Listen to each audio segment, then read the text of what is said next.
जुड़े हैं। तो ये तो चतुर्वेदी जी, वाकई में ये तो फैसला बड़ा चौंकाने वाला था। उस दिन आप बार बार कह रहे थे लेकिन हम लोग डिकोड नहीं कर पा रहे थे, ये कैसे ऐसे हो गया? देखिए, जब हम लोग फील्ड पर जा रहे थे तो बहुत सारे ऐसे संकेत मिल रहे थे कि कांग्रेस की सरकार का आना मुश्किल है। क्योंकि बहुत सारे सर्वे कांग्रेस के तरफ जा रहे थे, तो हम लोगों को ये लग रहा था कहीं ऐसा नहीं हो कि हम लोग गलत साबित हों। तो इस चक्कर में हम लोग बहुत कुछ बोलने की स्थिति में नहीं थे, लेकिन हकीकत यही थी। पिछली बार की डिबेट में भी हमने आपसे ये कहा था कि चौंकाने वाले परिणाम आएंगे और बीजेपी बहुमत से आ जाए तो भी कोई अतिशयोक्ति नहीं होगी। नहीं, जो चौंके हैं उनको भी पता नहीं था कि इतना चौंकना है। नहीं, ये ये बात तो हकीकत है कि वो जो चौकी है ना, वो उनको भी अनुमान नहीं था कि इतनी ज्यादा सीटें आएंगी। लेकिन हाँ, एक बार रमन सिंह जी ने अपने एक बयान में कहा था, वो बड़े कॉन्फिडेंटली कहा था कि वो 55 से 60 सीटों के बीच में वो सीटें हासिल करेंगे छत्तीसगढ़ में। तो उनका एक कॉन्फिडेंस लेवल अच्छा था। हमको लगता है कि उन्होंने ज्यादा अच्छा, स्टडी की आपने तो थी चलिए क्योंकि परिणाम की घोषणा कर दी थी पहले ही। अब आप मुझे चीफ मिनिस्टर का नाम बता दीजिए, मैं इनमें से किसी को नहीं बताऊंगा, आप मुझे बता दीजिए। नहीं, ऐसा नहीं है कि हमको चीफ मिनिस्टर का नाम मालूम है। देखिए, बीजेपी का एक एक तरीका रहा है काम करने का। वो हमेशा से ही जो है आपको शॉक्ड करती है या एक तरीके से सरप्राइज देती है। सारे मामलों में, टिकट वितरण के मामले में भी उसने ऐसा ही किया। क्योंकि कुछ लोग तो जो पुराने भाजपाई थे उनका तो टिकट मिला, जो नए लोग जो जिनको टिकट मिला था उसमें अधिकतर लोग ऐसे थे जिनको टिकट मिलने की संभावना किसी ने जताई नहीं तो थी। जैसे एक सरप्राइज साझा का एलिमेंट कौन हो मामला है। सकता है? अरुण साव, विष्णुदेव, ओपी चौधरी, या कोई एक मैंने सुना है कोई दिग्गज महिला नेता हैं, उनको भी आगे लाया जा सकता है। Is it true?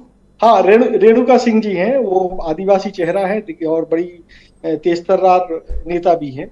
लेकिन हम लोगों को जैसा लग रहा है कि इसमें रमन सिंह को प्राथमिकता दी जाएगी, भले ही उनसे बाद में या मिड टर्म में या कुछ महीने बाद वो पद को छोड़ दें।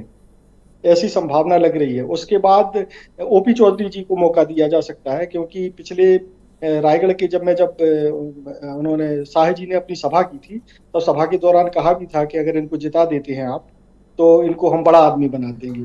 तो उस बड़े आदमी बना देने के पीछे एक मंतव्य हो सकता है कि या तो सीएम या डिप्टी सीएम।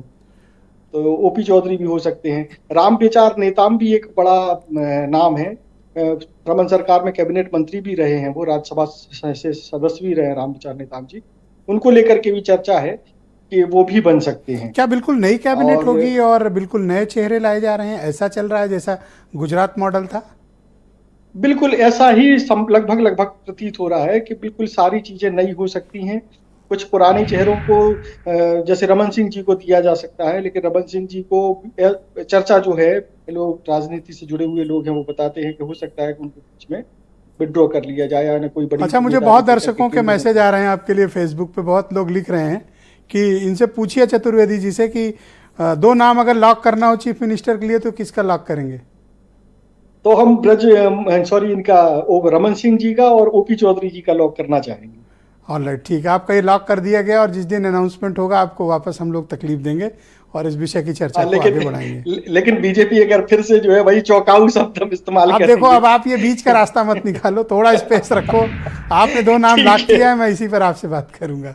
आपसे बात ठीक करना है। हमेशा बहुत दिलचस्प होता है, हमारे साथ जुड़े रहिएगा। मैं आपको अब ठीक है। राजस्थान ले चलता हूँ, जयपुर से बहुत ही